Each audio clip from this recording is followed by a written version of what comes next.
Senhoras e senhores, sejam muito bem-vindos a mais um episódio do Last Mile Podcast. Eu sou o Bruno Guimarães, estou aqui com meu grande amigo Matheus Cofferri e a gente está falando diretamente da 30ª edição da Futuricom, um dos maiores eventos de inovação, conectividade e telecomunicações da América Latina.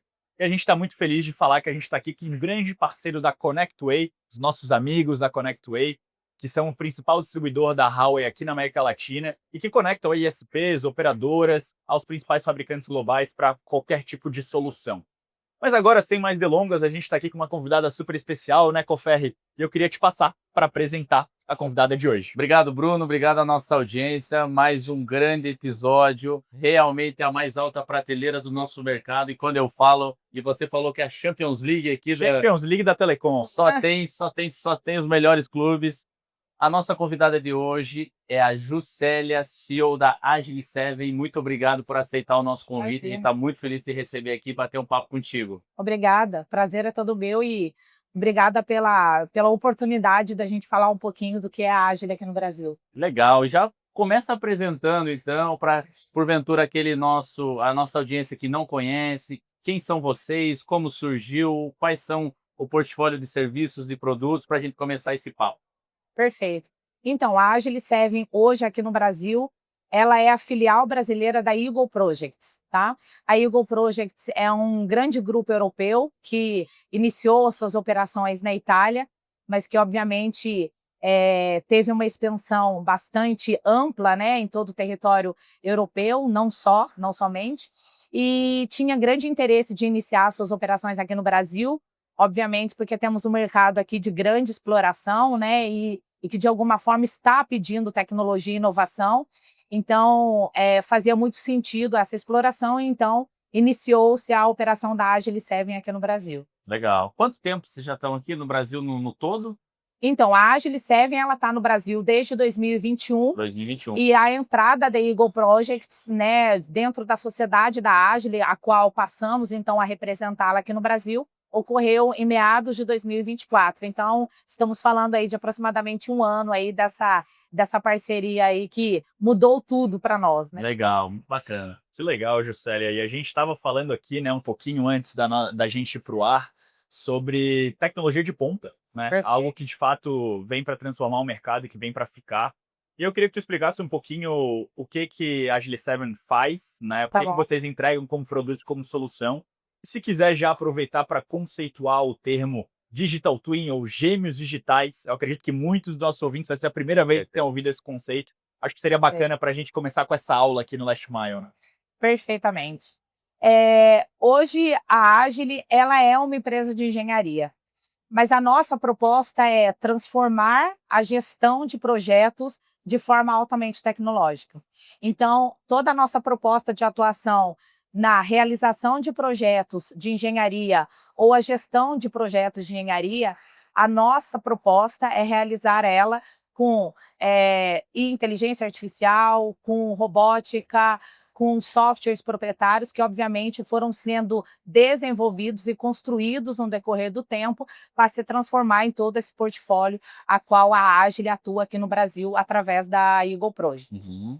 Falando do termo Digital Twin, sem dúvida alguma, é uma das principais verticais de atuação hoje da empresa, porque o Digital Twin, né, conforme você está me pedindo um pouco o conceito, mas ela é uma representação virtual de tudo que nós podemos e conseguimos levantar em campo. Então, é a transformação do real para o digital.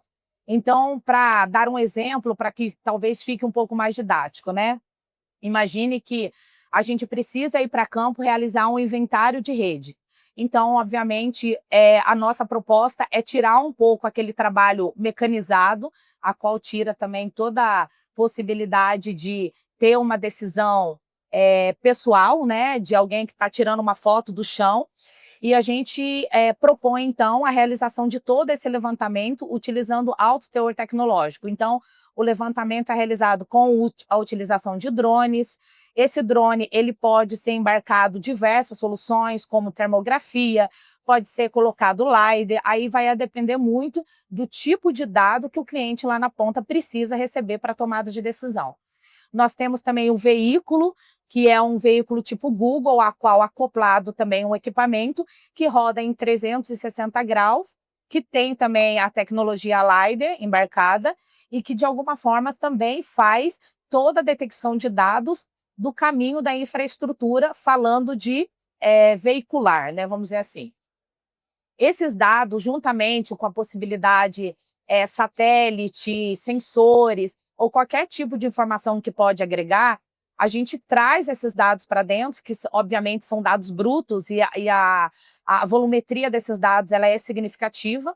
Então, esses dados são tragos para dentro e, obviamente, a gente realiza um tratamento desses dados com inteligência artificial, visão computacional, para que o tratamento desses dados sejam entregues para o cliente de forma muito mais dinâmica para a tomada de soluções.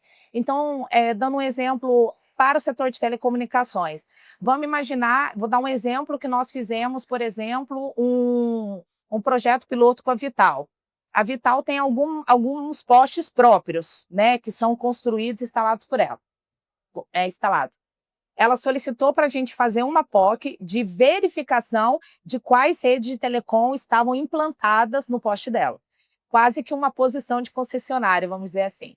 Então, nós realizamos esse levantamento, então, com o drone e com o veículo, trouxemos esses dados e a própria inteligência artificial, ela já capilariza, então, exemplo, todas as plaquetas dos cabos, a inteligência artificial já faz essa leitura, então não é um trabalho manual. Lógico que nós treinamos, né, para que ela faça isso de forma consolidada. E quando a gente entrega esse dado para o cliente, além dele ter uma plataforma de acesso e visualização desses dados, para que ele tome as decisões, a gente tabula tudo isso e a gente entrega relatórios para o cliente, a qual ele pode trazer para a base dele, fazer um confronto com os dados que ele tem e, obviamente, tomar as decisões que lhe cabem. Então, as aplicabilidades são bastante diversas quando a gente fala de Digital Twin. Muito legal. Interessante, Eu né? conheci um projeto não conheci a fundo, mas de Digital Twin, naquela infeliz caso do Rio Grande do Sul, das enchentes, Ah, o pessoal fez um mapeamento, né? Não sei se era Canoas, Porto Alegre, simulando com base em um 3D de todos os prédios até onde atingiria uma nova enchente, colocar os sensores, medir, desenharam possíveis evacuações para quais hospitais, quais os trajetos que não teriam congestionamento de carro. Tudo isso num Digital Twin aberto. Inclusive, eu acho que até hoje ele é aberto. Então, é muito legal esse conceito. Eu gosto muito desse tema, apesar de não ser um especialista, eu gosto muito. sim. E eu queria te fazer uma pergunta que eu acho bem interessante, assim, principalmente para o mercado de telecom. A gente sabe que não existe Digital Twin sensor sem conectividade, Perfeito. né? Não existe, eu vou colocar um sensor, uma câmera inteligente, um carro autônomo, uma câmera de reconhecimento facial sem a conectividade até ela, né? E os provedores podem ser, as operadoras, os provedores de qualquer porte, pode ser ali o motor que vai desenvolver isso, seja com uma licitação numa prefeitura, um órgão do Legal. estado, ou parcerias como vocês. Como que vocês estão olhando esse mercado de parcerias com provedores, e entenda qualquer tamanho de provedores, e qual que é a principal resistência? É o entendimento do conceito? É amadurecer um pouco o mercado? Queria que você contasse um pouquinho disso para gente. Perfeito. Eu acho que é super interessante, pegando um gancho, né, desse comentário teu, que o Digital Twin, no final das contas, ele quer trazer inteligência, né? E falo isso a nível estrutural mesmo, de município e tudo mais. Então, quando a gente faz Digital Twin, quando a gente fala em telecom, a gente está falando de infraestrutura, mas eu consigo fazer um Digital Twin para verificar risco de desmoronamento, risco de alagamento, sinalização semáforo. A gente tem diversas aplicabilidades que, obviamente, pode necessitar da implantação de IoT e, obviamente, o trabalho da conectividade para fazer sentido e tornar viável esse processo. Então, no final das contas, para as operadoras, para os provedores, é sempre uma oportunidade, porque quando a gente fala de Digital Twin, ele acaba sendo sempre uma ligação para o termo de cidades inteligentes, né? A gente sempre usa o termo do Digital Twin muito vinculado a essa expectativa de trazer inteligência de monitoramento, de gestão de município, para levar a qualidade, obviamente, para quem mora, né, nele. Então, eu vejo ainda uma resistência, não digo do provedor, mas eu vejo uma resistência ainda cultural do Brasil de entender os benefícios que a tecnologia vai trazer no médio prazo. Porque a tecnologia, num primeiro momento, ela pode parecer custosa ou ela pode parecer inviável, né? E aí, na maioria das vezes, a tecnologia, ou às vezes ela é implantada por uma necessidade efetiva, porque senão você não consegue mais se diferenciar no mercado, ou automaticamente ela entende que os passos têm que ser dados de forma mais lentas. Então, sim, nós temos barreiras a quebrar, né, para realmente demonstrar o quanto essa tecnologia e o quanto esse trabalho de você ter virtualmente a sua infraestrutura de forma extremamente fidedigna e com um tipo de dado que te suporta na tomada de decisão, ela hoje pode não fazer sentido, ainda não faz para algumas, mas sem dúvida alguma é um passo que não tem, né, precisamos dar porque eu acho que não tem mais volta, entendeu? Correto. É evangelizar o mercado, ensinar, ir Exato. batendo até É assim certo. como qualquer tecnologia. Aliás, a inteligência artificial não nasceu em 2022, né? Exato. Muito antes, Muito até antes. chegar com a criação da OpenAI, ChatGPT e por aí vai. Mas, Juscelia, seguindo um pouco nesse caminho, né, e para tentar tangibilizar e trazer as aplicações, os casos de uso, tu trouxe já esse exemplo da Vital, mas eu sei que vocês atendem outros setores, não apenas que o setor de telecomunicações, então se puder explorar um pouquinho isso e trazer também alguns casos de uso, seja dos clientes que vocês atendem, seja casos de usos globais, mas para a gente conseguir entender de fato esse conceito de Digital Twin. E aquele provedor que está lá do lado, agora com a cabeça efervescendo, ele pode pensar, pô, eu posso usar isso aqui para uma aplicação aqui do dia a dia, né? Perfeito. Olha, eu posso dar um exemplo do setor energético. A gente tem um grande player, a qual nós estamos iniciando um projeto bastante inovador, que a gente deve iniciar agora já a partir de novembro. E aí o que é mais importante, e aí eu acho que isso faz sentido quando você quer vender tecnologia, é você conseguir demonstrar para o cliente quais serão os entregáveis e qual que é o reflexo disso, seja em eficiência, seja em redução de custos, etc, né? Então hoje, nós que moramos em grandes capitais, mas eu vou falar de um caso muito específico chamado São Paulo, nós temos um problema seríssimo quando fala de vegetação, por exemplo. Então hoje, qualquer vento, temos um problema, né? E hoje, fazer a gestão da vegetação, ela se torna muito ineficiente se você simplesmente trabalhar um planejamento de vamos fazer X podas por mês, né? Então, qual que é o trabalho que nós efetivamente vamos fazer aplicando a tecnologia do Digital Twin? E, obviamente, aplicando uma tecnologia que assegura o cliente de ter uma solução end-to-end, né? Nós vamos fazer um levantamento desses dados em território e quando eu falo de vegetação, vamos encará-la como uma anomalia de alto risco, porque obviamente a árvore, quando ela está próxima da rede elétrica, ela coloca em risco tanto o trabalhador que vai realizar a poda, como coloca em risco a permanência da rede no momento de chuva, ela cair. Então, o nosso projeto, ele tem a presunção que nós iremos para campo realizar todo o levantamento desses dados em território, nesse momento utilizando algumas das nossas tecnologias, mas mais fundamentada na utilização do drone com a termo e com o LiDAR, e também o veicular com a tecnologia LiDAR. Qual que é o propósito? Nós faremos esse levantamento desses dados em campo, faremos uma investigação, e aí, obviamente, utilizando a inteligência artificial de forma bastante efetiva, que é detectando a tipologia dessas árvores, e trabalhando a análise da tipologia dessas árvores, a gente vai conseguir também, através da detecção da distância que a árvore está da rede, e entendendo que aquela tipologia da árvore tem uma tendência de crescimento que em 6 meses ela vai chegar na rede, vai haver um sinalizador de poda, mas vai ser uma poda assertiva e preditiva. Então, o que nós vamos fazer? Nós vamos entregar para o cliente um trabalho de um sistema interativo. Eu não quero simplesmente entregar para ele uma relação de eu levantei 5.000 árvores, essas aqui podem ser que caiam mais rápido, então vai lá e poda. a gente quer entregar um sistema que é um software proprietário que nós temos hoje, que é o TRIAI, a qual ele pode visualizar dentro do sistema os casos mais críticos para o menos crítico. Então, ele vai enxergar naquela zona de risco, né, o mapa de calor, que naquela região Vila Mariana, eu tenho uma quantidade de árvores suscetíveis a cair nos próximos 3 meses. Então, aquilo ali vai estar sinalizado em vermelho.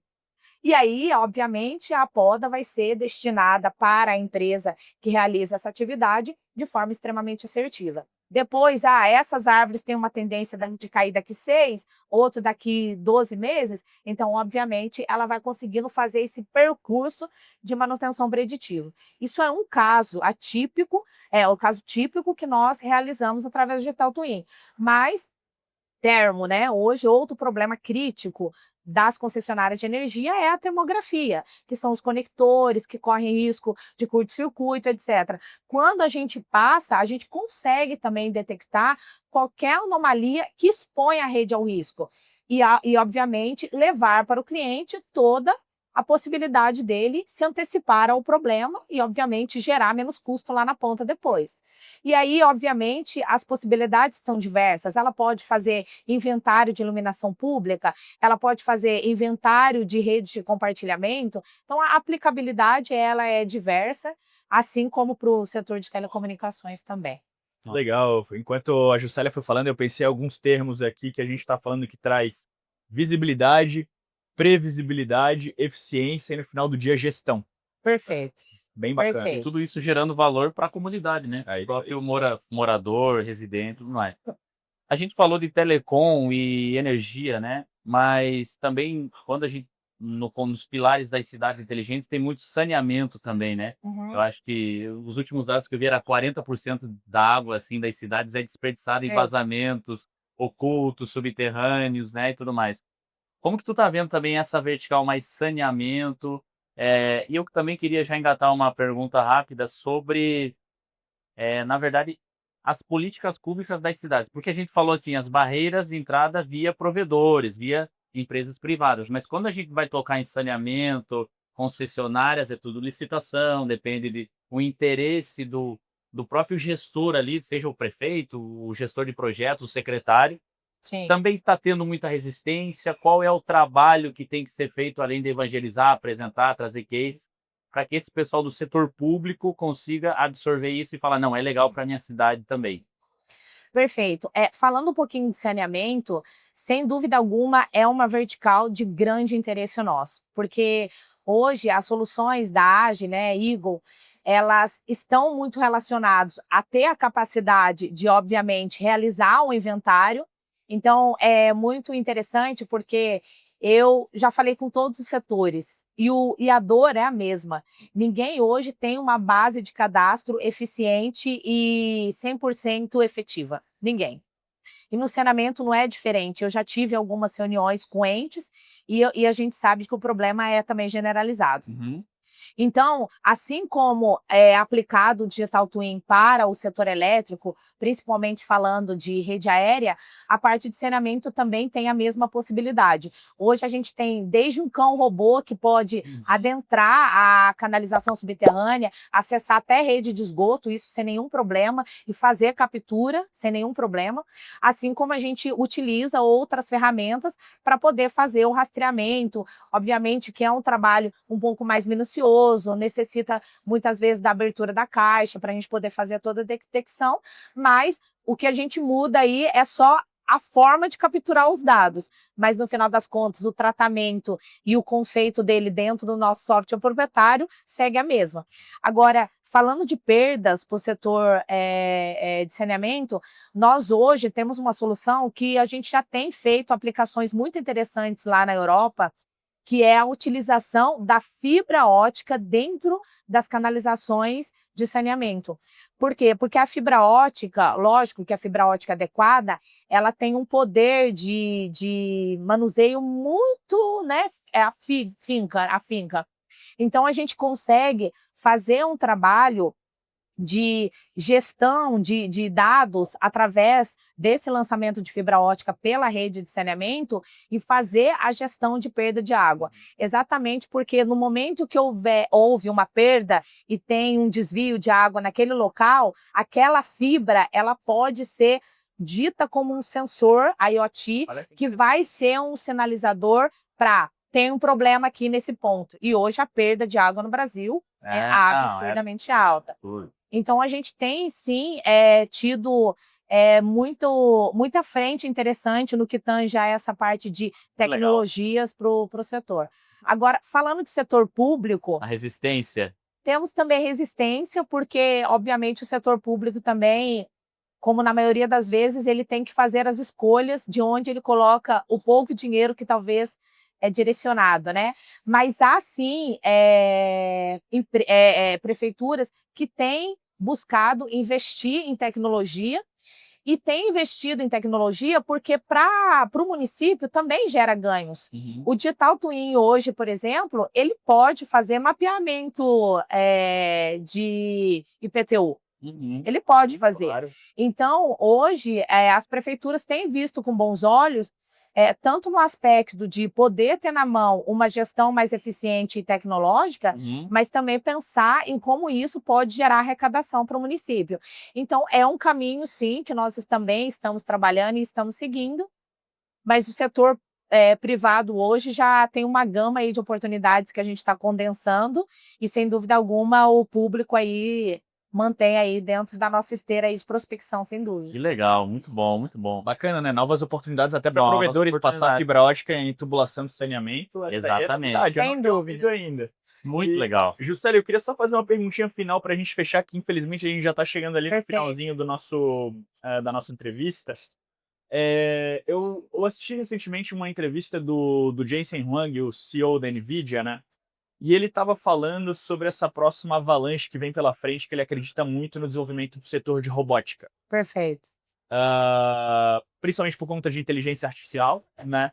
Mas ele mencionou os Digital Twins porque é uma possibilidade de fazer o treinamento dos modelos de robótica dentro do ambiente digital, replicando o cenário real, o que reduz custo, reduz tempo, traz uma agilidade, traça cenários, simulações, etc. Perfeito. Como que tem esse desenvolvido a robótica? Vocês chegam a olhar para isso? É uma perspectiva de futuro? Como que isso vem para o mercado brasileiro? Queria saber se vocês já têm um pouquinho de visibilidade sobre esse tema. Tá bom. Eu nem citei todas as verticais da nossa empresa, mas sem dúvida uma delas é a robótica. Hoje, a Eagle, lá na Itália, já é representante oficial da Unitri, que é uma das maiores fornecedoras de robôs e humanoides. E lá nós temos uma aplicação gigantesca. A gente tem um volume de robôs, cães robôs e humanoides bastante considerável.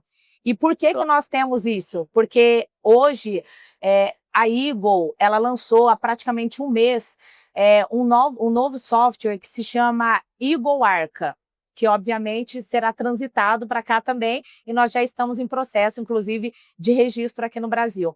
Esse projeto, vou procurar ser bem rápida, mas ele é a junção de vários softwares que caminhavam independentemente na empresa.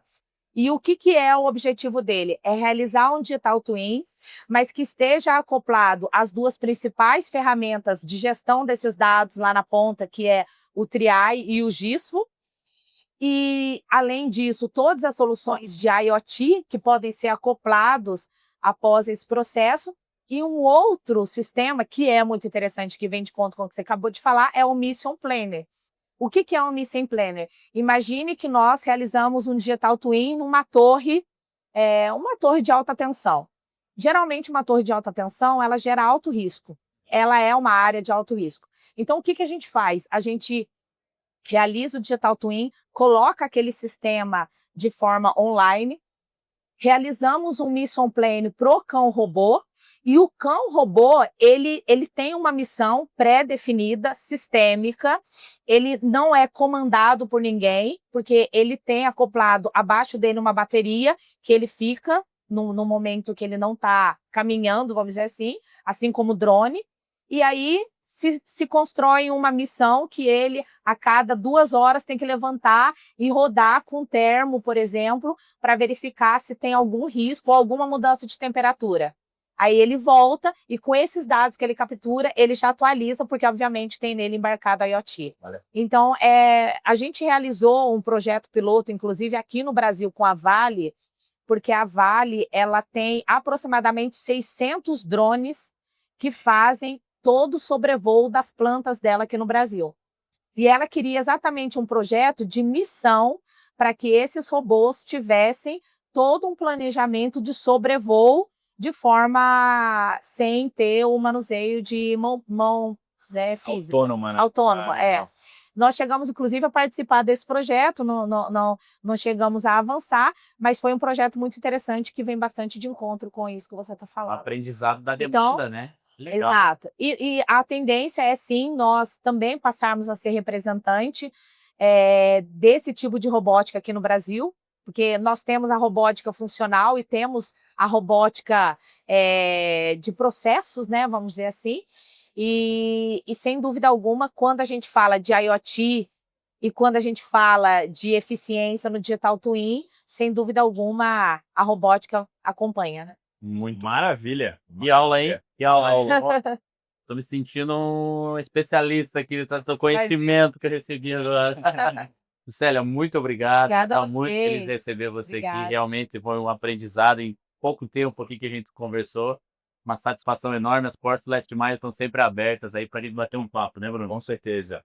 Muito Pode obrigado. me amigo convidar para ir Célia. para Floripa, que eu vou. Sem dúvida. Fazer esse esforço, né? Vai pra Muito Floripa, esforço. o verão. Mas Muito é isso obrigada. aí. Muito obrigado. Parabéns pela trajetória e obrigado por compartilhar esse conhecimento com a gente. Né? Obrigado. Obrigada. E obrigado também à nossa audiência. Não esqueça, inscreva-se no canal, ativa o sininho, dá um like no vídeo, compartilha aí com seus amigos e a gente se vê no próximo episódio do Last Mile Podcast. Até já. Tchau, tchau.